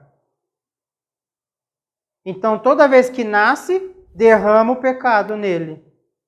Porque ele já nasce em pecado. Davi vai fazer isso no Salmo 51. Porque gerado em pecado fui. Por isso que eu sou inclinado a pecar. Por isso que eu peguei Batseba e tentei esconder matando Urias. Ele escreve pecado, não escreve pecados. Não fui gerado em pecados. Porque esse pecado sem S é o código para o pecado de Adão que é imputado em nós. E ele só sai de nós quando a justiça de Cristo é imputada em nós. Aí nós nascemos de novo e passamos a enxergar o reino de Deus e a desejar entrar no reino de Deus. Então o pecado não é algo que se toca, é algo que te contamina no espiritual. Te desliga o teu espírito. Por isso que o problema, pecar é problema? É. Mas não se arrepender é o problema, porque o espírito fica desligado. É a mesma coisa de você estar fora do muro do castelo. Se você estiver dentro do muro, você faz parte do reino. Mas se te pegar lá fora, por que você está lá fora? É isso que o pecado faz, te joga para fora do muro, do reino. Porque se você estiver dentro, você está dentro do muro, você está protegido. Mas se te pega lá fora, você está sem anel, você não tem dono, você está descalço, a sua roupa. Entendeu? Mas quem pratica a verdade vem para a luz, a fim de que suas obras sejam manifestas, porque são feitas em Deus. Então não é possível praticar a verdade se não estiver em Deus. Tanto é que Jesus vai falar: aquele que mente se faz filho do diabo. A palavra é bem simples e direta. Aquele que mente se faz filho do diabo, porque ele é o pai da mentira. Então você se coloca como filho dele. Não é? Importa que os verdadeiros adoradores adorem em espírito e em verdade. Então quem pratica a verdade vem para a luz, vem para Cristo, para que as suas obras sejam reveladas. Por quê? Porque ele não é um rebelde que tem as suas obras reprovadas e se esconde da luz. As suas obras são as claras. São feitas em Deus. Tem mais coisas aí, mas eu não vou ler, senão vai ficar extenso. Mas tem algumas meditações aqui que eu peguei com o mestre Hernandes Dias Lopes, numa pregação dele sobre isso, que eu acho legal de falar.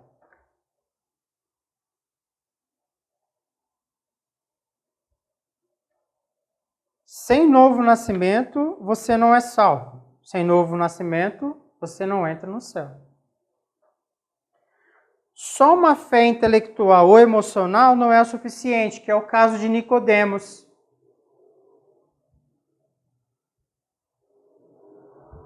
Nicodemos conhece a lei? Ele é um mestre. Conhece. Não é? Crer em Jesus pode ser no homem Jesus, que faz milagres, expulsa demônios. Nascer de novo é uma ordem, precisa nascer de novo. O que não é novo nascimento? Nicodemos é um homem que tem posses, dinheiro. Então, quer dizer que se você é uma pessoa abastada, isso não está ligado diretamente que você está em Deus. Porque vamos supor, eu não passo necessidade de nada. Eu tenho carro, eu tenho casa, eu vou onde eu quero, sei o quê, eu vou na igreja, aceitei Jesus. Isso não é sintoma que você nasceu de novo. Porque Nicodemos era um homem rico. E ele está ouvindo aqui. Não te admires Deus ter dito que você precisa nascer de novo. Você precisa nascer de novo. Nicodemos é só um exemplo. Aí nós temos que pôr o nosso nome no lugar. Dinheiro não paga a salvação. Dinheiro pode te permitir comprar roupa, comprar carro, comprar casa, comprar plano de saúde, mas não compra saúde. Dinheiro te permite comprar uma casa, mas não te permite comprar um lar, uma família, um negócio unido. Ele não compra isso. Então, ter dinheiro não é sintoma que você nasceu de novo, porque é necessário nascer de novo. Profundo conhecimento da Bíblia não é sintoma que você nasceu de novo, porque Nicodemos tinha conhecimento muito maior do que o meu e o seu.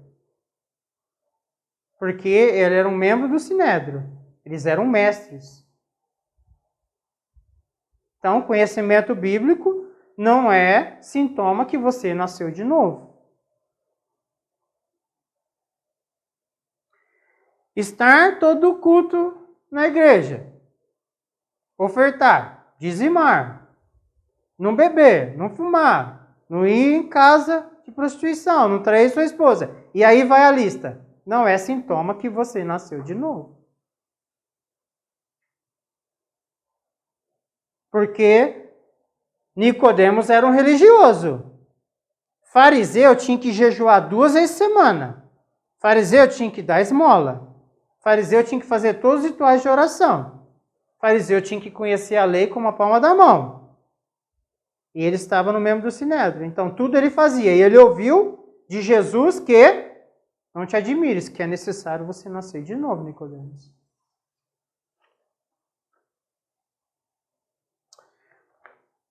Novo nascimento não é ocupar cargo de liderança na igreja.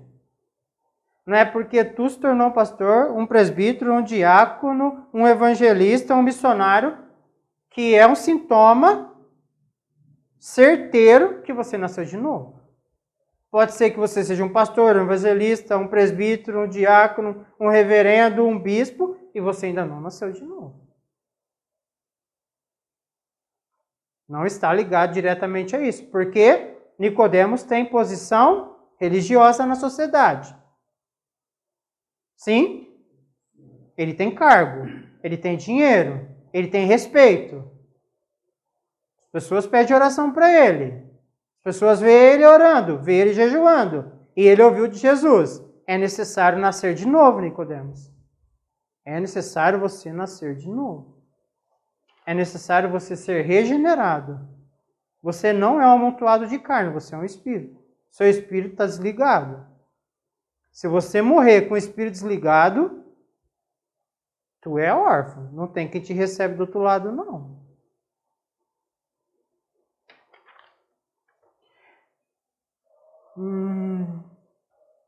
Aí aqui ele... Bom, já falei, né? Fumar, beber, não usar droga, isso não é sintoma que tu nasceu de novo.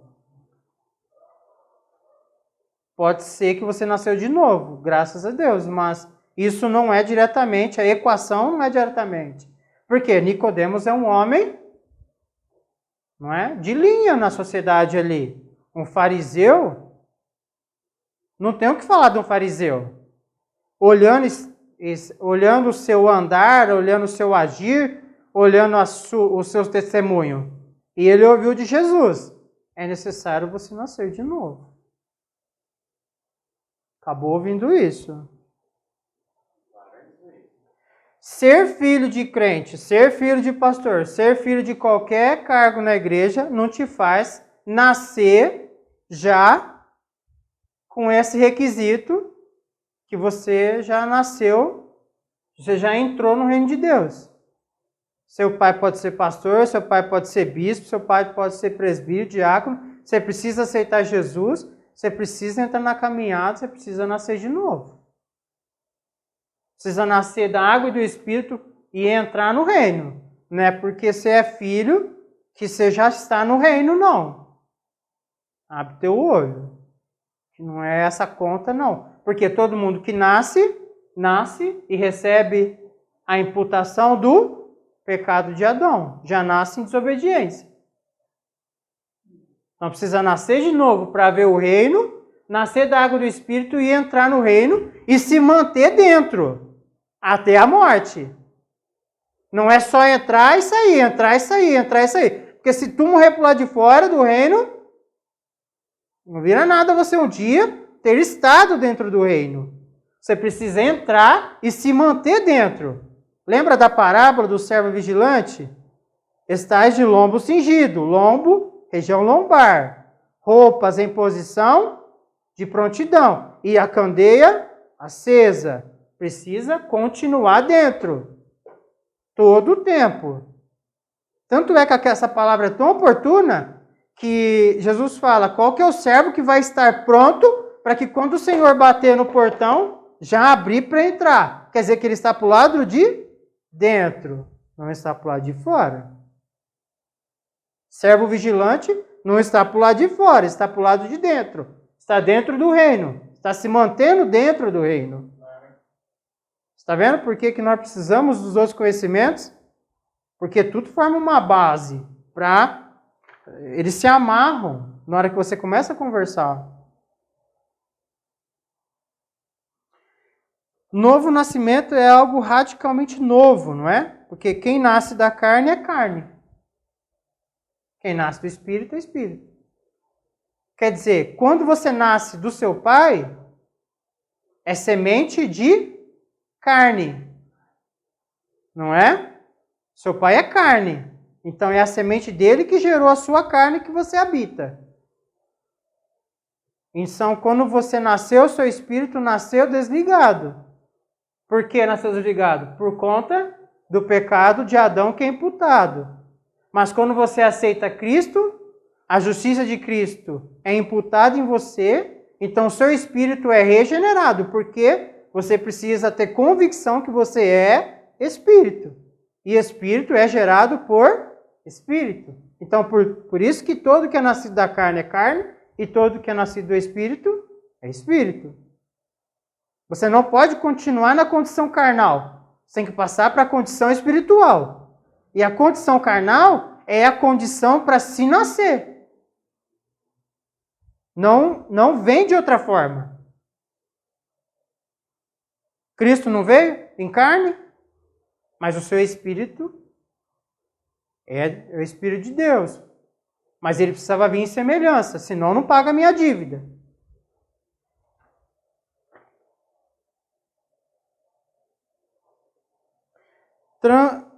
Novo nascimento, né? Transformação interior realizada pelo Espírito Santo. Que eu sempre falo. Não é pastor, não é líder que vai te transformar. Pastor e líder traz a palavra, te ajuda, divide experiência, é o seu companheiro carnal, porém, quem acorda e dorme com você é o Espírito Santo.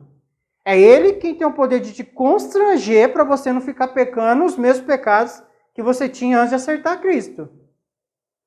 É ele que te faz chorar quando você peca, é ele que faz você ficar triste quando você peca, para você ter um arrependimento verdadeiro, é ele quem faz isso. É ele quem testifica para Deus o arrependimento verdadeiro. É ele que te convence do pecado, da justiça e do juízo. Não é um homem nenhum. As lideranças têm seu peso, tem que ser respeitada e tudo mais. Não é? Não pode ser desrespeitada. Não é isso. Não é? Mas quem dorme e acorda com você e te constrange e faz você ser obediente à palavra, à lei, é o Espírito Santo. Porque quanto tempo você tem um líder do lado para estar conversando, dividindo experiência? Só que o Espírito Santo é todo o tempo. É ele quem vai junto com você em todos os lugares. Não é porque é o Espírito Santo que faz uma obra em você que você abandona a igreja. Não é porque é o Espírito Santo que faz uma obra em você que você desrespeita líderes. Porque para você tirar carta, você tem que ir na autoescola, não é? Qual que é o fruto de... Apesar que é uma comparação assim bem longe, não é? Mas como que é o fruto de você saber que a autoescola te ensinou certinho? Se todos os ensinos que ela te deu, você se atentou e absorveu bem, porque tem a sua parte também. E na hora da prova, você aplicou. Se na hora da prova você pegou todo aquele ensino, fez a tua parte e você foi reprovado, quer dizer que aquela autoescola te ensina errado. Não, isso que eu estou falando.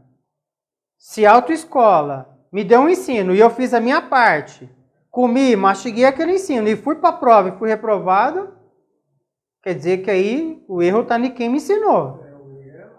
Então eu tenho que trocar de autoescola, porque só tiro carta se for através de alguém me ensinando. Então eu não posso abandonar a igreja por conta que quem faz a obra é meu Espírito Santo. Porque eu não pratico a lei para ser salvo. Eu pratico a lei porque eu sou salvo. Eu não vou na igreja para ser salvo. Eu vou na igreja porque eu sou salvo. Eu preciso fazer parte do corpo. Porque esse testemunho material, ele reflete um testemunho espiritual. Se você não está ligado nesse corpo terrestre, como que você está ligado no corpo espiritual de Cristo?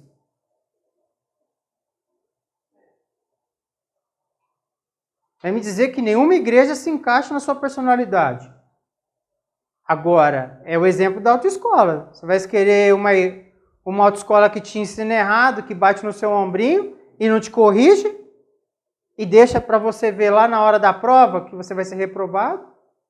Ou é melhor alguém que vem, te corrige, e na hora da prova você passa? Exemplo, a rua aqui de casa mudou o sentido, proibiu de descer, e antes era de mão dupla. E quantas vezes eu desci e não me atentei à placa que dizia... Sabe quando eu parei de descer? Quando alguém falou assim, rústico comigo. Quando alguém falou rústico comigo. Porque os bonzinhos nunca me falou. Os bonzinhos deixou eu passar. Mas o rústico falou assim, irmão, já mudou o sentido da rua, olha a placa. Aí eu parei de fazer errado. Porque os bonzinhos não falou comigo educado. Então, eu fiquei bravo com ele? Não. Porque foi o único que teve coragem de me repreender. Repreendeu de forma errada, mas foi o único que teve coragem. Eu peguei o ensino, fiquei quieto, dei ré no carro e nunca mais fiz errado. Mas os bonzinhos deixou eu passar. Então, pelo fruto do ensino, você julgue. Foi necessário um rústico, porque os bonzinhos nunca falou nada. Os bonzinhos nunca fez um gesto para mim. Eu não me atentei à mudança, eu estava errado. Mas os meus olhos não viam a placa. Precisou que alguém falasse. É aquele vício da prática, sabe? Aquele vício da prática. O pecado também é um vício da prática. Então, quando você... Às vezes o Espírito deixa você errar aquele erro e depois entristece dentro de você e você também se entristece, chora e você também chora. Por quê? Precisava você ter cometido o erro para trazer um choque de realidade para você não fazer mais. Então, quando eu virei a rua, que eu dei de cara com uma pessoa dessa, rústica, eu tive um choque de realidade e nunca mais fiz. Porque os bonzinhos nunca falou nada. Deixou eu praticando. Então, às vezes, a gente precisa de um rústico para falar. Porque de tapinha nas costas tem um monte de gente indo para o inferno. Importa é ser feliz e tem um monte de gente indo para o inferno assim.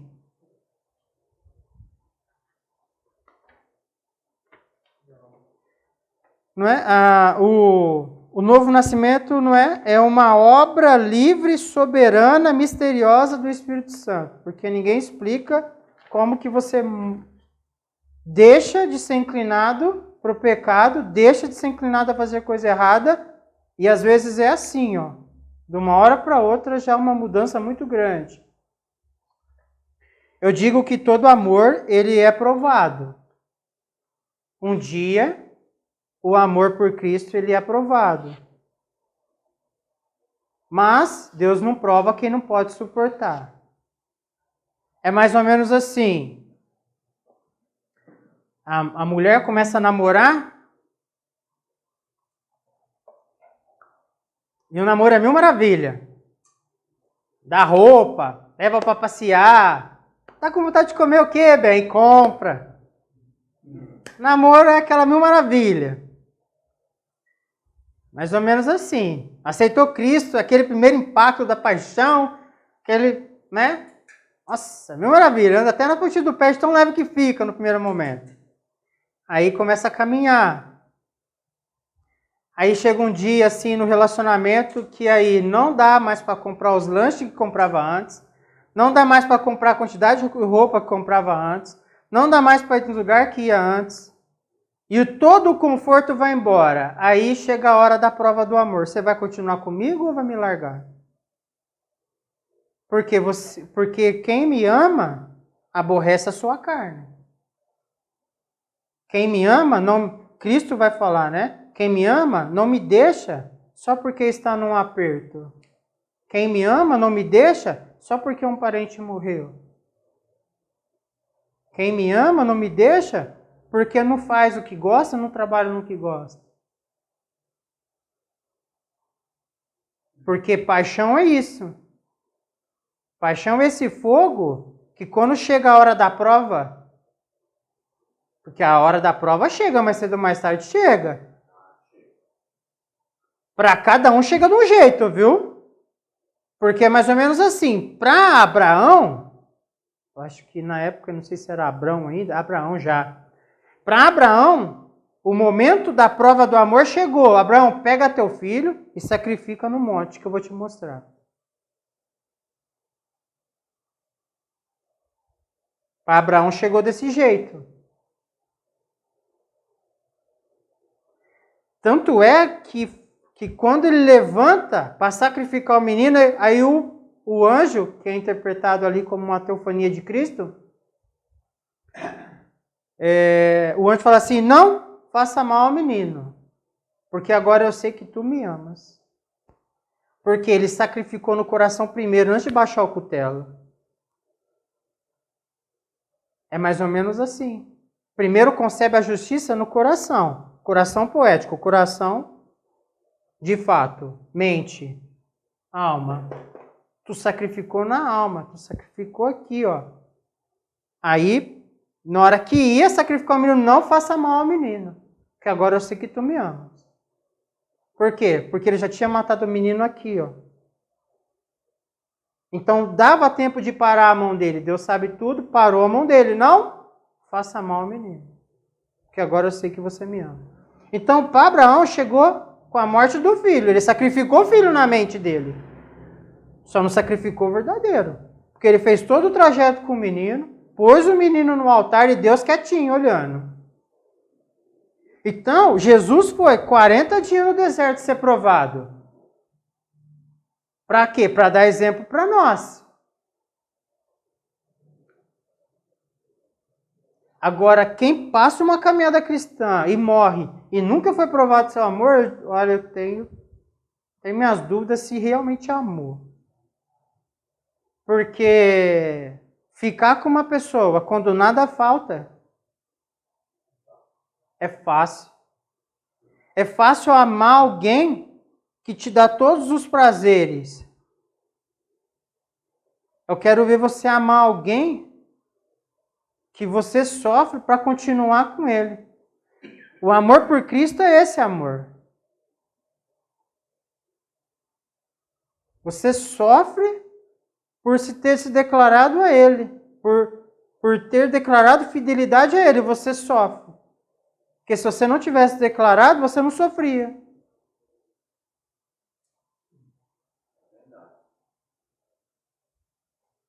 E ele é aquele filho rico que chega até você e fala assim, eu sou rico, mas você vai ter que acreditar pela fé. Então eu venho aqui hoje Tipo assim, aquele filho rico, não é? Filho do rei, chega até na plebeia e fala assim, ó, eu quero casar com você. Você quer casar comigo? É claro, só que é assim, ó, eu vou preparar lugar, vou te deixar aqui uma pessoa, só que a tua vida não muda muito agora, muda quando nós casarmos. Aí passa um dia na pobreza e tá com aliança de noivado com um super rico, com um super potente. Mas a vida muda pouco. Aquele que fica junto com ela ajuda, dá livramento, protege, enquanto ela andar conforme a aliança de noivado que ela fez. Porque se ela começar a se deitar com outro, para esperar o dia do casamento, ela não serve para o casamento.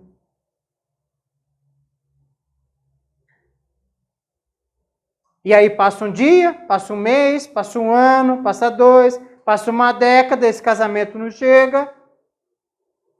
E a vida está difícil, muitas oportunidades, muitos pretendentes oferecendo muita coisa. Vai continuar com a aliança de noivado? Porque a testemunha está do lado. Quando chegar no dia do casamento, ela não estiver do lado, quer dizer que tu andou com os outros. O Espírito apresentará a noiva adornada para o casamento. Se ele abandonar a presença, quer dizer que a noiva abandonou o noivado. Então, quem nasce de novo e entra e permanece, é isso aí. A vida melhora? Vai chegar um momento que depois que o amor for provado, vai melhorar. Mas você não vai ficar livre de morte de parente.